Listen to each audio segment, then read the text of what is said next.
ఆలియా భట్, కియారా అద్వానీ, సమంత వీళ్ళ ముగ్గురులో best actress ఎవరు అంటే రామ్ చరణ్ మాత్రం సమంత పేరు చెప్పాడు. అదే విధంగా అకిరానందన్ కూడా కొన్ని విషయాలు చెప్పడం జరిగింది అంటే అన్స్టాపుల్ షోలో. అసలు ఏం చెప్పాడు? మెయిన్లీ కియారా అద్వానీ, ఆలియా భట్ అండ్ అదేవిధంగా మన సమంత వీళ్ళు ముగ్గురుతోనే నటించడం జరిగింది. RRRలో ఆలియా భట్ తోని, కియారా అద్వానీతో ఇప్పుడు గేమ్ చేంజర్, అదేవిధంగా వినయ విజయ రామాలో కూడా తనే, రంగస్థలంలో ఇంకా ఇండస్ట్రీ హిట్ సమంత.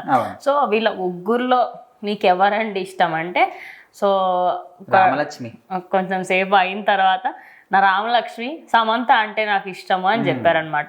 వాళ్ళ కాంబినేషన్ కూడా చాలా బాగా సెట్ అయింది. వాళ్ళిద్దరు ఎంత అద్భుతంగా చేశారంటే అసలు అది నటించారని చెప్పొద్దు. మనం జీవించారు. రామలక్ష్మి పాత్రలో ఆమె జీవించింది, ఇక్కడ చిట్టిబాబు పాత్రలో ఈయన జీవించాడు. అసలు నిజంగా వీళ్ళిద్దరి కాంబినేషన్ లో ఎంతవరకు కూడా చాలా మంది అసలు వర్కౌట్ అవుతుందా లేదా అనుకున్నారు, కానీ అసలు వాళ్ళు చేసిన యాక్టింగ్ మాత్రం పర్ఫెక్ట్ సింక్ అంటే ఇద్దరని చాలా మంది అనుకున్నారు. సో నెక్స్ట్ వచ్చేసి అకిరానందన్. ఆయన అసలు ఎప్పుడెప్పుడు ఇండస్ట్రీకి వస్తారా, ఎప్పుడెప్పుడు ఆయన మూవీస్ లో అని చెప్పేసి మెగా ఫ్యాన్స్ చాలా మంది వెయిట్ చేస్తున్న దాని ప్రకారంగా చూసుకుంటున్నాం. అందరికి తెలిసిన విషయమే. అయితే దాని గురించి మన బాలకృష్ణ అడగడం జరిగింది అనమాట. ఓజీలో అకిరా ఏమైనా కనిపిస్తాడా అని కొంచెం కన్నింగ్ అని అడిగారు అనమాట. ఏమో కనిపించవచ్చు అని ఈయన అన్నారు. సో మనకి ప్రోమోలో వచ్చింది కదా, ఇవ్వనట్టు చెప్పనట్టు. సో ఏమో కనిపించవచ్చు అన్న. అప్పుడు ఈయన నువ్వు ఫిట్టింగ్ మాస్టర్ అయ్యా అని చెప్పేసి ఒకటి ప్రోమోలో వచ్చింది కదా, ఆ దానికి అన్నారని అంటున్నారు.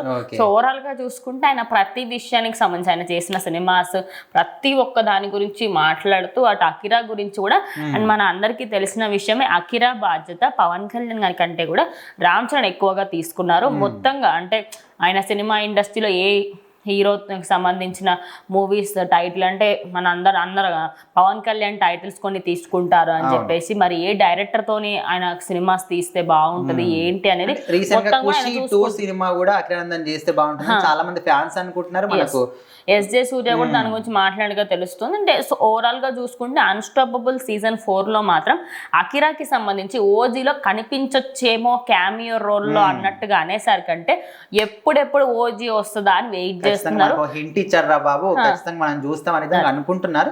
బట్ అది అవ్వచ్చు అవ్వకపోవచ్చు, కానీ హరిహర వీరమల్లులో మాత్రం ఆయన యాజ్ అ మ్యూజిషియన్ గా అయితే చేస్తున్నట్టుగా తమన్ అఫీషియల్ గా కూడా అనౌన్స్ చేశారు.